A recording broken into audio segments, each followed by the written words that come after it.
exponential growth and decay. It is a review because you had pre-calc before this class. So if you, a lot of it is a review, not all of it. So if I had dy dt equals k times y. So y equals 4e to the 0.1 t plus 6.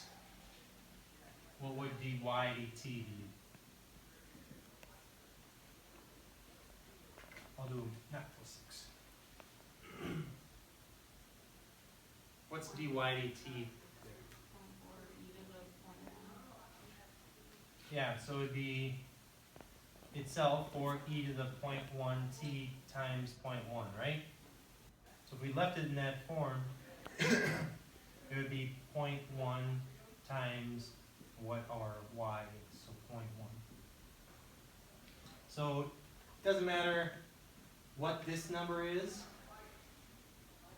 or what that number is, the differential equation or the derivative will, in terms of y, will be whatever that number is times y. Okay, so if you plotted all those on a graph, that's when we had our slope field for all of these. If they're exponentials, it would look like this. Remember the slope field that kind of looked like that? So those are exponential. So if you had dA dt equals RA.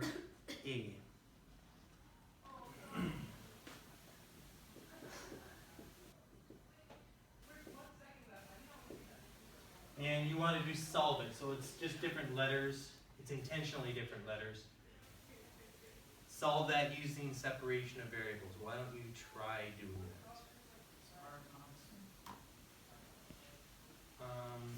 Yes.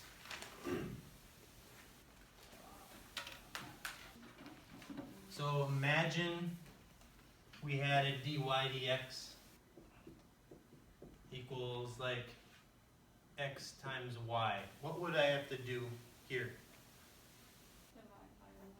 I'd have to divide by y. And how do I know I'm dividing by y instead of x?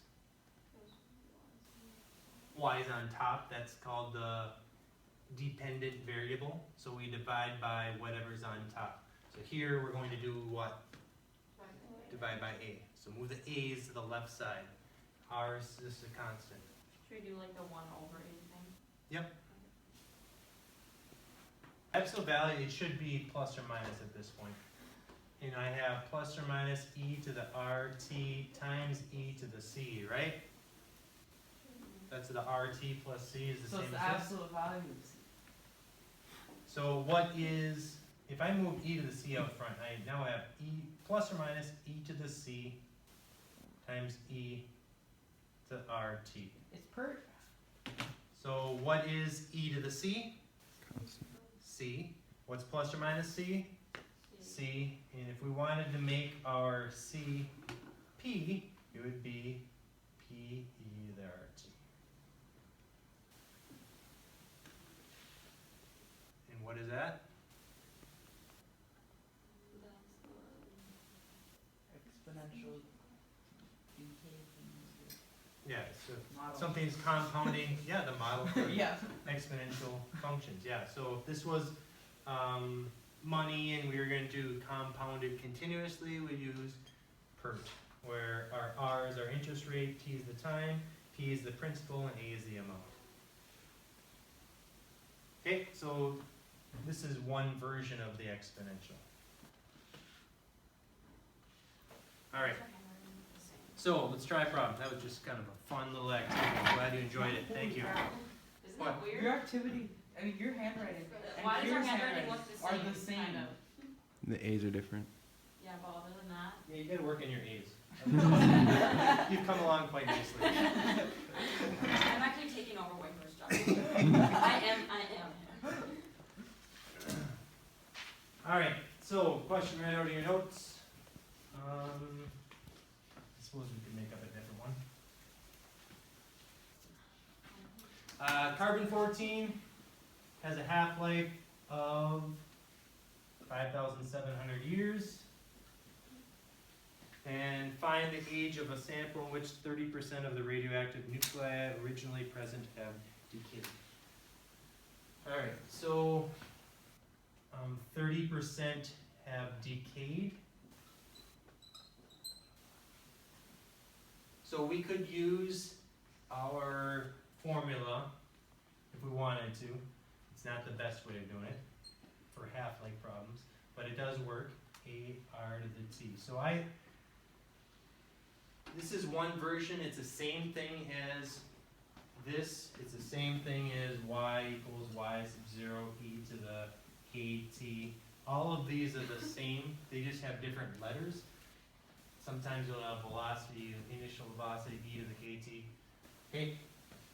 So if you want to consider e to the r as, you could combine our, so if I have our initial a, that'd be the y sub 0, and my e to the kt is the same thing, if you wanted to, as just r to the t. They are both exponential equations, different versions.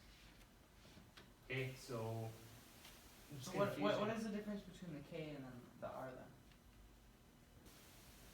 Well, you think of this as e to the k to the t, where your r is e to the k. Okay. So it's two different versions, and it seems a little bit confusing, but and the book does not talk about this. But Can you this explain? is one version of exponentials. We've got a equals p e to the rt. We've got y equals initial y e to the kt. These are all versions of the same thing. I've got y equals a r to the t plus h, and that's the one we'll use in later on. I'm not going to use it for this problem until after I do it the easy way. All right, so half-life. Do we remember half-life equation? Good one. Not really, huh? Okay, so 30% is decayed. We've got, how much would be left? Let's just say I'm gonna start with 100. Then how much would be left? 792. 70, right? And we don't know what the R is, but we know that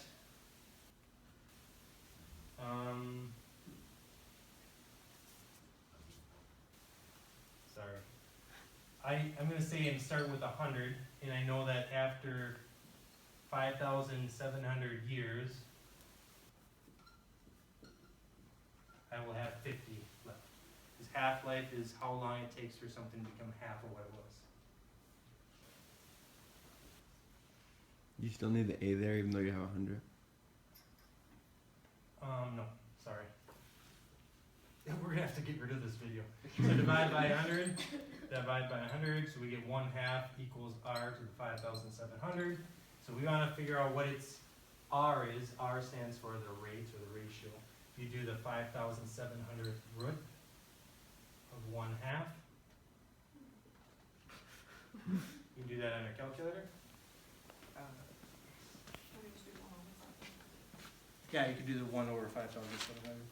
Can we use the log? I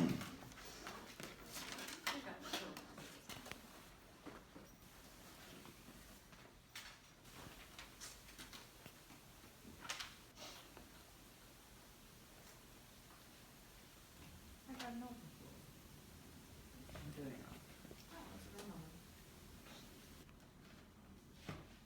So it's probably like 0.99 or something. Yeah. So we'll say that's what our R is. So we want to know when 30% has been decayed, so we're at 70 equals, we're starting with 100. My R is 0.99, whatever it is, to the T. So we can solve for T, that's how long it'll take to become 70 if we start with 100. So we divide by 100. Hopefully you stored that in your calculator. So you can do the natural log of 0.7 divided by the natural log of whatever we get on our calculator, and that'll be the time.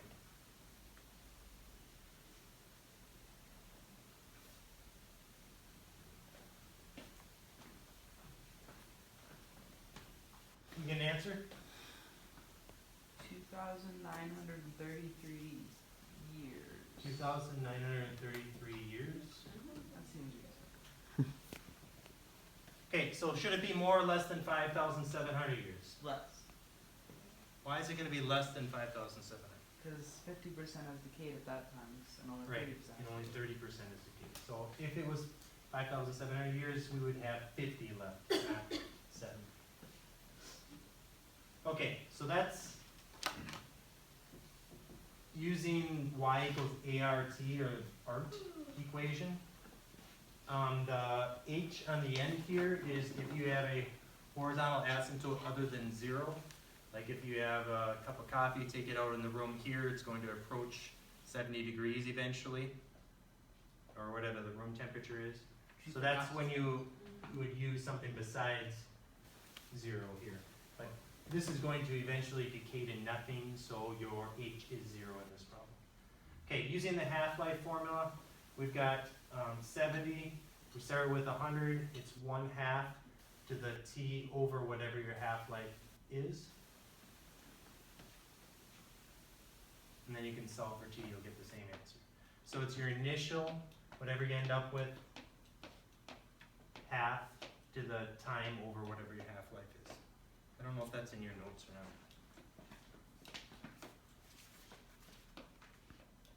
I don't think it is.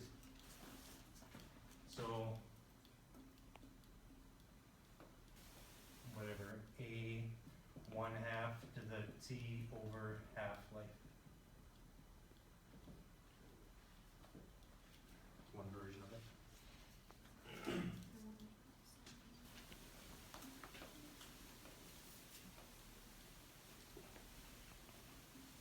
Okay, so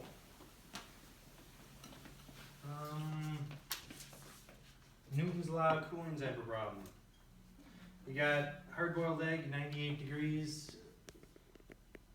It's put in a pan under running water of 18 degrees. To cool after 5 minutes, the egg's temperature is 38 degrees. After 5 minutes, it's 38 degrees. How much longer will it take the egg to reach? When is it 20 degrees? So longer.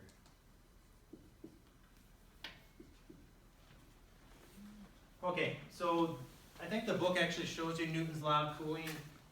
You can use Newton's law of cooling if you want to.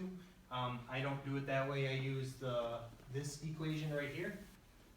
Okay, so we know that when the time is 0, my temperature is 98 degrees.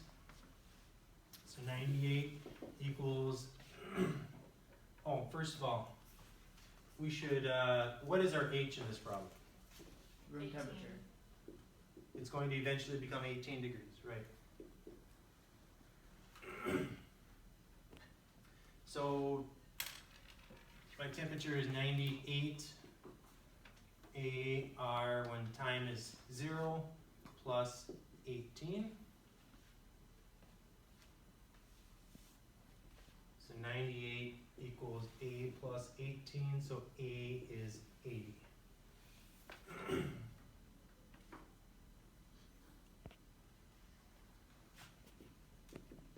Okay, so whatever your A is and your H is, that's always going to be your initial. A plus H is always the initial. So if this is 18, I know that this would have to be 80. These have to add up to be our initial. All right, so now where we're at. We also know that after 5 minutes, it's 38 degrees. So 38 equals, well, we know our A is 80, and R after 5 minutes. So now we can find R. So it's the 5th root of 1/4. What's that?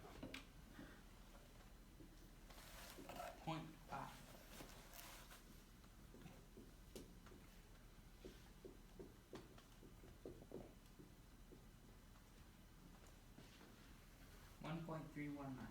I don't believe you. It is. 0.75? What is it? 0.75? Oh, 1.4. Exactly 0.75? No, 0.75. Okay. 78. Dot, dot, dot, right? So that's what our R is. So now we want to know when is it 20 degrees, right?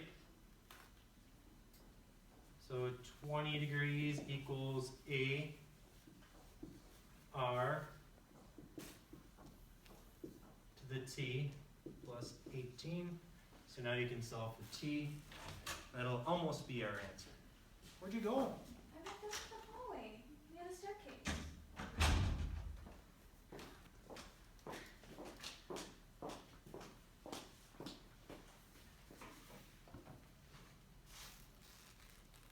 So subtract 18, divide by 80, then you have to do log stuff.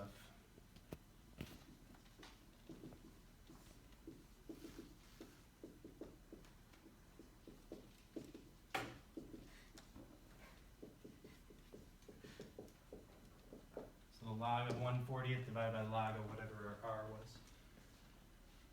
Okay, so that'll give us a time, but if you wrote T as your answer, then you would get 1 point off because the question asks you how much longer. And T is 13.31.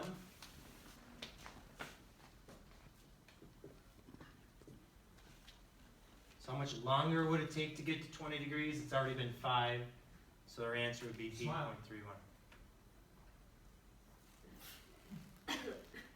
You shaved. You're the first one to notice. Wow. Where's Annika? She's in the library taking the test. So I can't bother her. She gonna come back here? She'll use all hour probably. Okay. If she does come back, I would say I'm hunting for her. Okay. Do you understand why 8.31 is the answer, not 13.31? Because of the question. It says how much longer.